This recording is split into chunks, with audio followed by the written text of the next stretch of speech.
So yeah, hello everyone. Welcome to the upsolving session of Educational Code Forces round 169. हम लोग अभी आज first 4 problem solve करने वाले हैं. So let me open my white board till then. And ठीक है, so let's just read the first problem. I will count to 5. तब तक आप वीडियो को पॉज करके प्रॉब्लम को रीड कर सकते हो. 1, 2, 3, 4 एंड 5. सो या आई होप आपने प्रॉब्लम रीड कर लिया होगा. अब प्रॉब्लम क्या बोलता है, इसी बहुत सिंपल है. प्रॉब्लम ये बोल रहा है कि there are few points given to you. आपको क्या करना है, उन पॉइंट्स के बीच में कोई एक ऐसा पॉइंट रखना है जो सबसे क्लोजेस्ट डिस्टेंस पे हो. मतलब क्या, for an example maybe let's say what I am trying to say is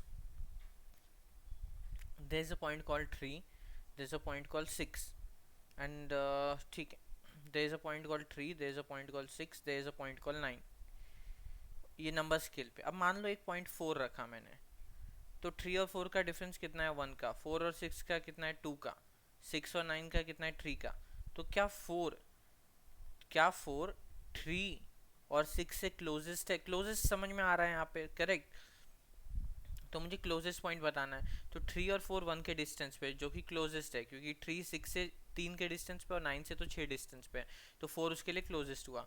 6 4 से 2 के डिस्टेंस पे, और 6 9 से 3 के डिस्टेंस पे, और 6 3 भी 3 के डिस्टेंस पे. तो यस, 4 6 के लिए भी क्लोजेस्ट हुआ. बट जब आप 9 वाला केस देखते हो, तो 9 से 6 कितने डिस्टेंस पे, 3. बट 9 से 4 कितने डिस्टेंस पे, 5. सो डिस 4 यहाँ पे 9 के लिए क्लोजेस्ट नहीं हुआ, तो 4 पॉइंट नहीं चलेगा. पर क्लोजेस्ट पॉइंट का कॉन्सेप्ट समझ में आया, करेक्ट. अब एक बात समझो, फील करो इस चीज़ को. क्या क्लोजेस्ट पॉइंट हमेशा दो पॉइंट्स के बीच में लाई करेगा, हाँ या ना?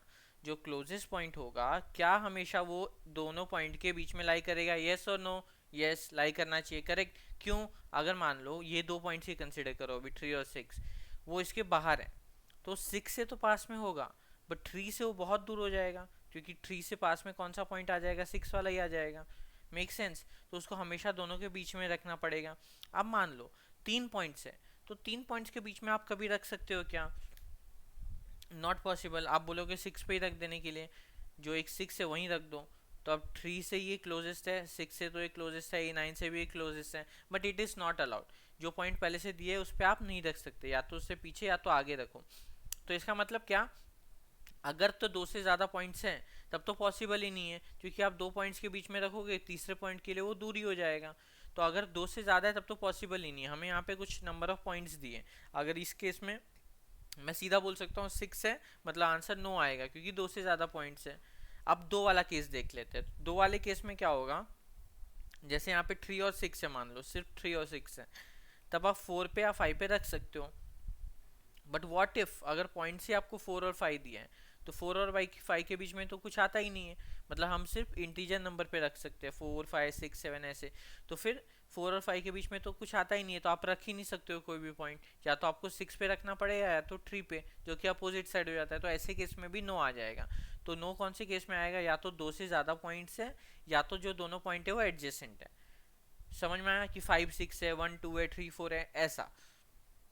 अगर ऐसा केस नहीं है तो आंसर हमेशा यस होगा. तो इसको कोड कर लेते हैं. इसका कोड आई गेस काफ़ी सिंपल ही होगा. हमने एन लिया, एरे लिया. इफ़ एन दो एन की साइज 2 है एंड दोनों एडजेसेंट नहीं है, मतलब array of 1 is not equal to array of 0 plus 1, अगर दोनों एडजेसेंट नहीं है, ऐसे केस में क्या होगा, आंसर यस हो जाएगा.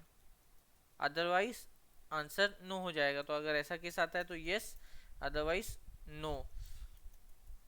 Make sense? इसको अभी सैम्पल टेस्ट केस रन करके देख लेते हैं. I guess it should pass. I mean इसमें ऐसे कुछ है नहीं जो इसमें पास नहीं होना चाहिए, बट आई होप समझ में आया. ऐसी पॉइंट बिंग की कोड, okay we are getting a wrong answer. We are saying कि ओके इज इक्वल नहीं, नॉट इक्वल.